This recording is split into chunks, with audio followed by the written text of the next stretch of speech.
Thank you very much for coming here to this press conference. Sam mentioned most of it. We've been traveling abroad to meet different people, both from Europe and from our diaspora. And we've been doing this regularly now. We went to the United States, and now we've come to the EU, trying to get a sense of what is going on here, and also to give people a little bit of a sense of what is going on back home. So, happy to take your questions. Yes, please. I have 3 questions, if that's okay. Let's start. Can we do one at a time, please? Can we do one at a time? That's what I'll do. All right. See, the first question is, what was the main message for the parliamentarians here? And what do you expect from them? What do you expect from Europe? Have you come with any sort of expectation that you tell them, give them a message, and then you want them to do something? No. And it's more of a conversation than a message. I'm no one to come and give a message to the Europeans. It's an exchange of ideas about what is going on in India, what's going on here, the type of cooperation that we can do. So it's more of the frame is a conversation. We discussed with the parliamentarians across the board relationship between India and Europe, changing globe, transition, into a new sort of energy paradigm, into a new mobility paradigm. So that was what the discussion was about. It's very fruitful. What's happening in India? What did you tell them? Could you elaborate a little bit, please? Yeah, we were giving them a sense of the type of challenges India is facing, economic challenges, other challenges, the general sort of attack on the democratic institutions. So that's what we discussed. Yes, go ahead. Yes. Can you speak a little louder? Welcome to Brussels, and thank you so much for organizing this. I had to say, you're basically here on the eve of G20.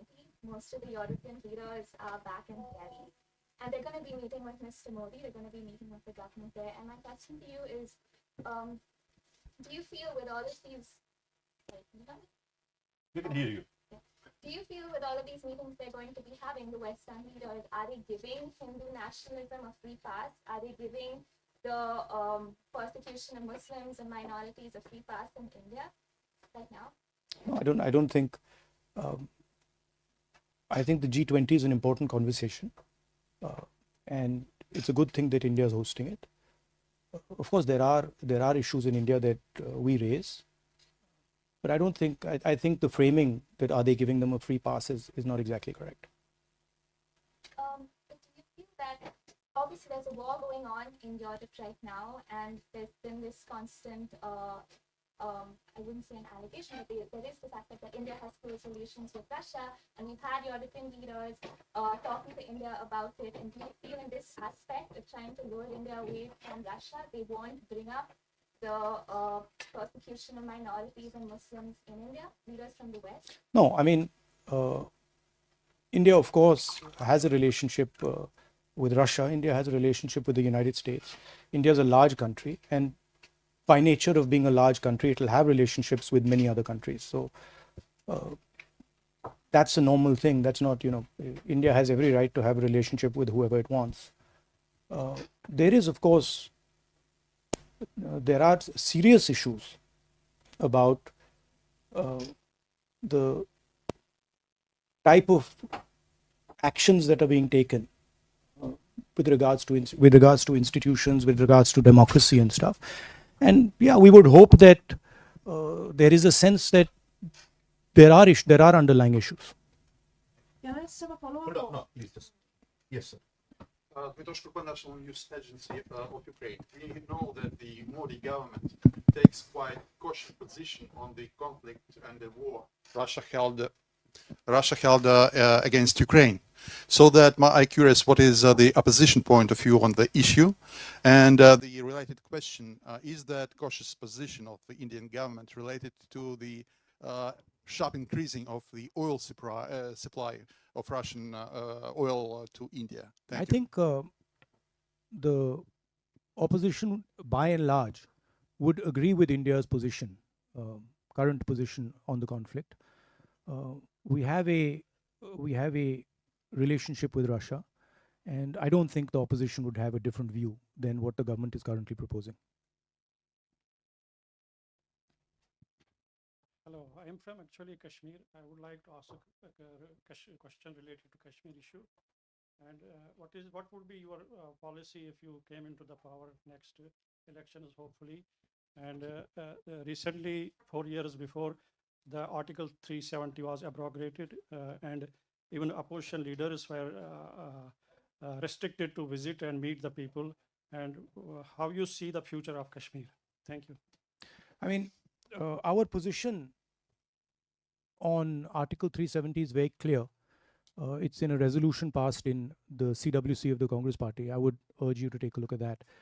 Of course, we are for ensuring that every single person in our country has a voice, is allowed to express themselves, and we feel very strongly that Kashmir should develop, Kashmir should progress, and there should be peace in Kashmir.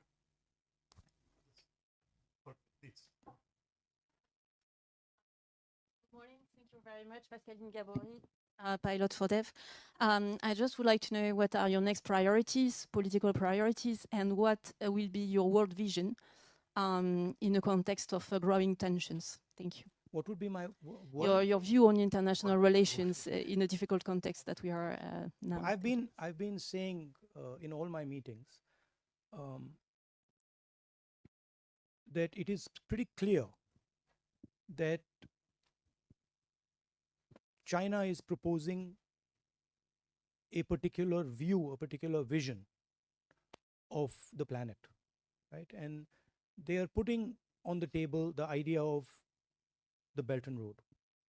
And one of the reasons they are able to do that is because they have become a center of global production. And this is something I told the people yesterday in the External Affairs office. But I don't see an alternative vision coming from our side. That vision requires a vision for production in a democratic environment. What the Chinese have basically shown is that it is possible to produce effectively in a coercive environment where you don't give people freedom, where you restrict their freedom, but you offer them prosperity without political freedom. And the challenge for us is, can we provide an alternative vision where we do production under democratic conditions with political and economic freedom? And I think there's a lot of cooperation that can happen between the United States, between Europe, and between us. And I think that's where a lot of our focus should go. How can we create an alternative to the Chinese production model that is a coercive production model? A competitive vision. Hi, this is Malini from PTI. You've given a very dignified answer to G20 happening in India is a very good thing. And we have news that Mallikarjun Kharge has not been invited for the G20 gala dinner by the BJP. And that says a lot. And I would like you to comment on that, because you are holding a very good stand, supporting the G20 happening in India. And here we have a very contrary, very, very interesting. No, what's contrary about it? I mean, they've decided not to invite the leader of the opposition. It tells you something. I mean, it tells you that they don't value the leader of 60% of India's population, and it's something that people should think about. Why they're feeling the need to do that, and what is the type of thinking that goes behind that?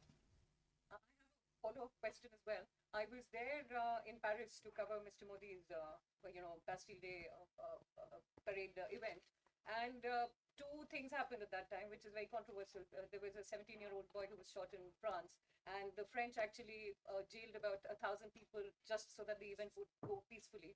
And at the same time, I didn't realize that. happened. And the EU tried to raise that issue, but there was no conversation on that in the platform. Instead, there was a lot of retaliation from the Indian ministries regarding the same, that this should not be brought up. We were actually talking of freedom at that time in France, and I thought that that issue should have been brought up. But what do you think about that? About Have you spoken about it here when you about what? about the Manipur issue, the human rights issues that we're facing? Yeah, I mean, our position on Manipur was very clear. I actually visited Manipur, and I think we are very much for democratic rights, harmony, peace between people. I mean, as Sam said, I walked 4,000 kilometers for that very purpose, and I think there is a sense in India that the democratic structures of our country, the institutional structures of our country are under attack, and they're under attack from the group of people who are running India. I don't think this point is missed by anybody. I think everybody who has even a little bit of an understanding of India knows this. But of course, there are other considerations. So when you're dealing with India these days, there are other considerations which are also important, as you would be well aware. The democratic fight and the fight for democracy in India is ours, and it's our responsibility, and we will take care of it, and we will make sure that the sort of onslaught on our institutions, on our freedom is stopped. The opposition will make sure it happens. Yes, sir. Sir मैं आज तक के लिए काम करता हूँ। मैं अपनी भाषा में आपसे क्वेश्चन करूँगा। आप 6 रोज़ा दौरे पे आए हैं, तो उसका बुनियादी मकसद क्या, और आपकी कल बेल्जियम और यूरोपियन पार्लियामेंटेरियन से मुलाकात रही है, तो वो कैसे रही? आप हिंदी में जवाब चाहते हैं या इंग्लिश में? You decide. You ask. Okay, no, the aim of the visit is to meet our diaspora here, to engage with them, to get a sense of what they're dealing with, what they're going through. That's one aspect. The second aim is to meet members of the government here, MPs, other people, and to get a sense of how they're seeing India, how they're seeing the possible cooperation between India and Europe, how they view India, what they think India should be doing, and also giving them a bit of a sense of what we think our relationship should look like.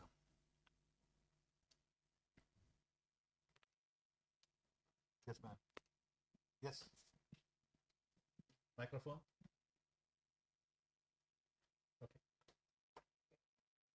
We can hear you, I think. My name is Odile Harvey.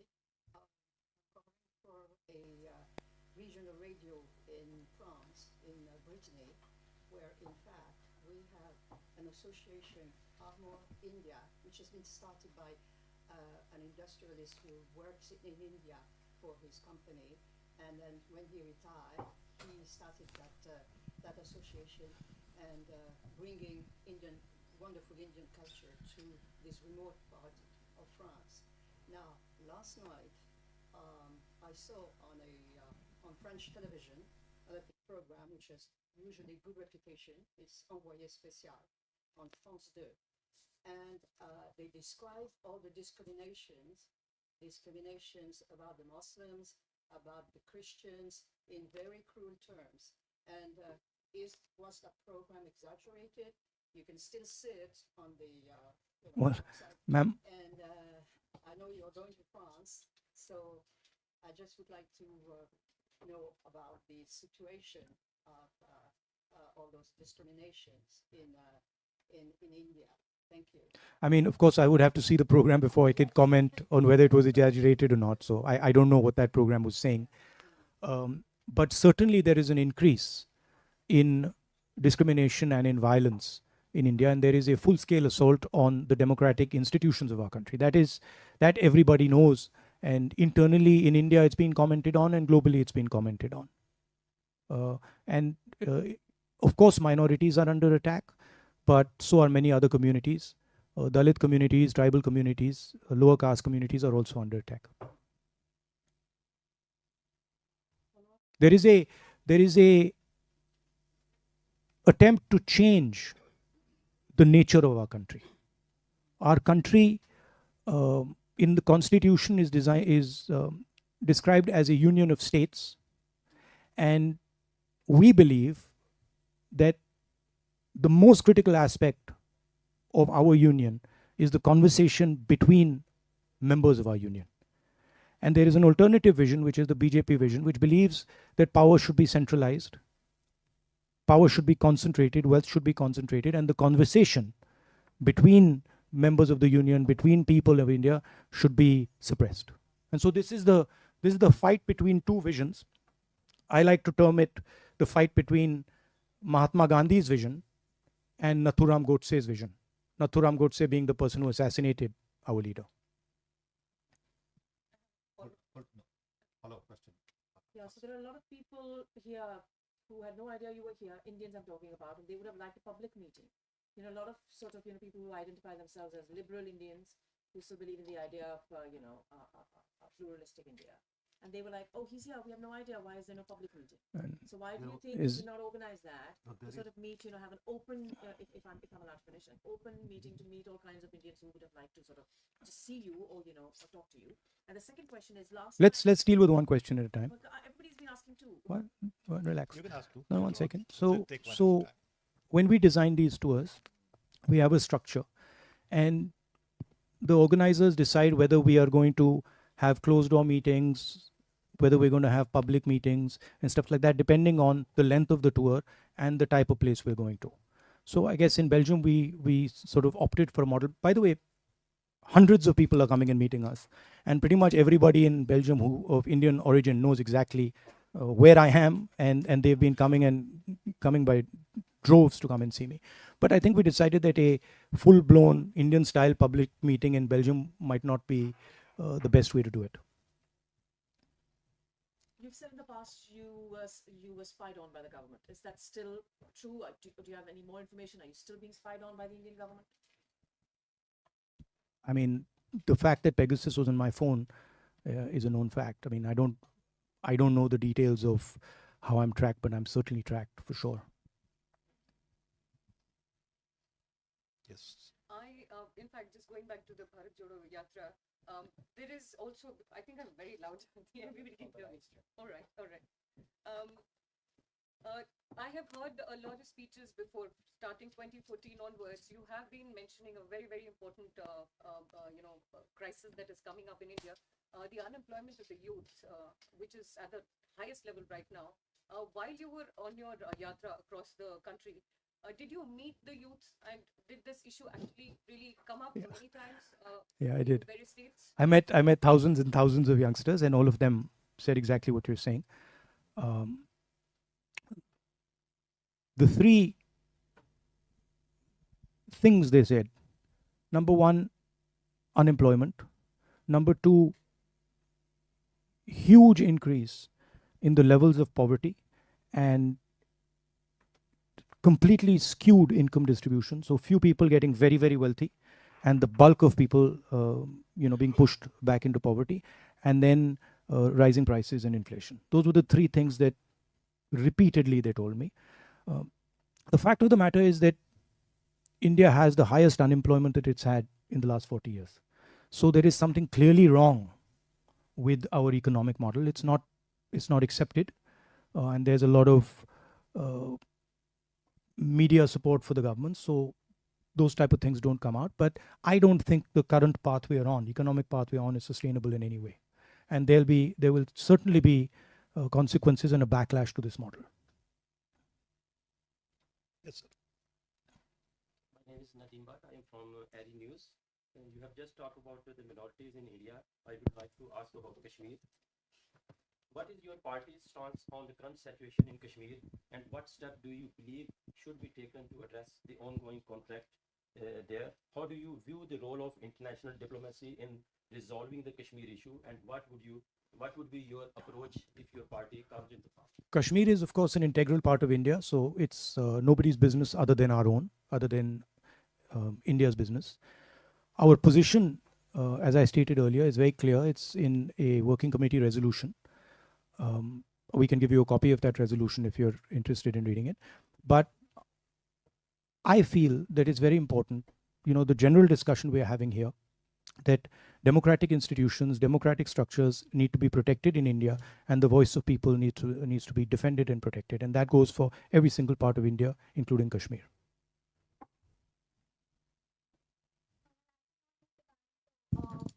This has obviously been conversation now about the name of this subcontinent, and your yatra was called Bharat Jodo, and We're now having a name change. yes, is that happening? Whether you're I don't know. You have to ask the Prime Minister. I mean, Do you want it to change? Do you want to change the these are. Bharat Jodo? So I'm perfectly happy with the names that we have in our constitution. India, that is Bharat, works perfectly well for me. But I think these, in a sense, to me, are panic reactions. There's a little bit of fear in the government. These are distraction tactics. We, of course, came out with the name India for our coalition, and it's a fantastic idea because it represents exactly who we are. We consider ourselves to be the voice of India, and so the word works very well. But it's obviously disturbed the Prime Minister enough that he wants to change the name of the country, which is absurd, but that's what it is. It's also interesting that every time we raise the issue of Mr. Adani and crony capitalism, the Prime Minister comes out with some dramatic new diversion tactic.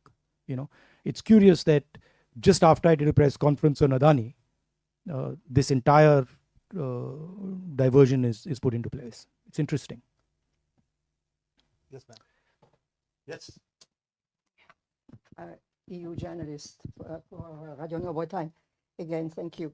In view of the COP28, the climate conference in Dubai, what are your expectations? And do you think that India is going to be the major spokesperson for the Global South? Thank you. Well, I don't know. I mean, I think India has a relationship with the Global South, and I think there are bonds there, historical bonds there, that make us close to the Global South. I don't know if we are the spokesman of the Global South, but certainly we have a relationship with them. On the environment, of course, we are, as a planet, going through these large transitions, energy transition in the way we move. And I think environment is a central issue for India. It's of course not in a country where there are many poor people. It's difficult to make environment top of mind, but I think it is a critical issue, and it's very important that we think about it in a strategic and a long-term way.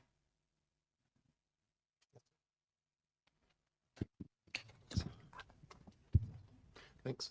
Brian Ricketts, representing the European coal industry, and I've enjoyed visits to European coal industry, and I've enjoyed visits to coal power plants and mines in India. And my hope for the future is a democratic India. And the question relates to that. As China developed very rapidly over the last few decades, its economy became imbalanced, and it's now paying the price for that, I believe. How would you ensure that India's economy doesn't become imbalanced? So how to balance the powers of a market-based economy versus central planning? I think one of the lessons that I learned in my walk was that there is an inherent and profound wisdom in the people of my country, right? Regardless of which part of society they're in. For example, we're discussing environment. The type of conversations I had with tribal people about the environment were far more sophisticated than I have with people living in cities, right? So there is an inherent wisdom in the people of India, and I'm sure in the people of Europe and people of Belgium. And I think it's critical for us that in decision making, we listen to the voice and the intelligence of the people. And that's where we have a fundamental difference with the BJP. We value the voice of the people, we value the voice of poor people, we value the voice of all stakeholders, and we want to hold a conversation with stakeholders before we make decisions. It's sometimes slower, but in the long run, it works out much better. And that's really the conflict that is taking place in India. They're of the view that you don't need to ask people, you just go ahead and slam everything through. But in our view, there's consequences. With regards to the public sector and the private sector, we are pretty clear that in key strategic areas, public sector should have a role. In education, in healthcare, public sector should provide a foundation. But in other spaces, private industry is probably a better tool to achieve most aims. Just one or two more. Quick. Very quick one. But you asked you asked 4 questions. You've asked 3 or 4 questions. Yeah, please. Thank you. Anybody else? Okay. Nobody else, go ahead. Then one or two. That's it. I think the agenda that you're talking about, mostly what has been happening in the election manifestos, usually, the manifestos of the parties, that's how the elections were initially fought or held, where parties came and spoke about the manifestos. Now, with all the changes that have happened in India, we know so many PSUs have been privatized or are on the verge of being privatized in India.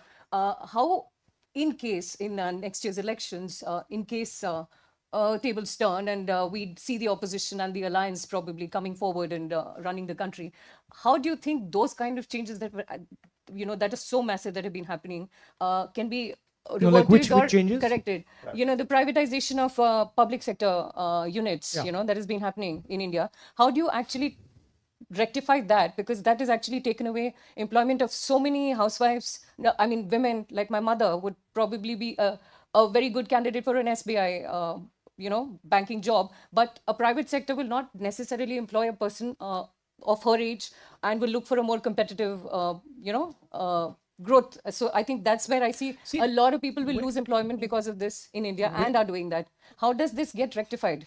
Where we draw the line is the notion of crony capitalism, right? We don't have a problem with the private sector. We don't have a problem with the government sector. Where we draw the line is where one or two people start to financially control the whole country, right? And where one or two people or three people are running everything. That's where our problem begins. There's another element to this, which is that government policies in India have systematically attacked the backbone of our employment system. If you look at who gives employment in India, it's the small and medium industry that gives employment in India. And demonetization and GST have devastated those structures, right? So it's a two-pronged attack that the government is carrying out. Number one, impose a huge transaction cost on all small and medium businesses and ensure that you build 2 or 3 monopolists who control pretty much everything, right? So if you look at Mr. Adani, our problem with Mr. Adani is he controls the ports, he controls the airports, he controls agriculture, he controls grain silos, he has real estate. I mean, he's everywhere. And he's dominant everywhere. He controls cement, right? So we think that's counterproductive for the country. And on one side, they are pushing this very monopolistic capital. And on the other side, they're devastating the small and medium people from where we're going to get a job. That's why we're having an unemployment crisis. And the second part is where you require key services, right? Country like India requires the government to be involved in education. It requires the government to be involved in healthcare. And the idea that you can just privatize education and privatize healthcare, it devastates the poorest people because they simply do not have access to this. So they are hitting this from 3 or 4 sides, and the solutions are pretty clear. I mean, we would invest much more in health and education. We would protect small and medium businesses. We would try to build an economy where small and medium businesses transition to medium businesses and then to large businesses and then to massive businesses, right? If you look at our small and medium businesses, almost none of them become big businesses. right? They remain small or they die, right? And it's because of policy. So you can change policies to ensure that you start building champions in these smaller and medium spaces, and you can certainly invest much more in education and healthcare. I'm not saying there's no role for private businesses in education. There is, but the mainstay of any education system in a country like India has to be, it's a government responsibility, and the government can't just say, okay, we are going to, abrogate from this responsibility. So the things that can be done and need to be done are pretty clear. They're not complicated.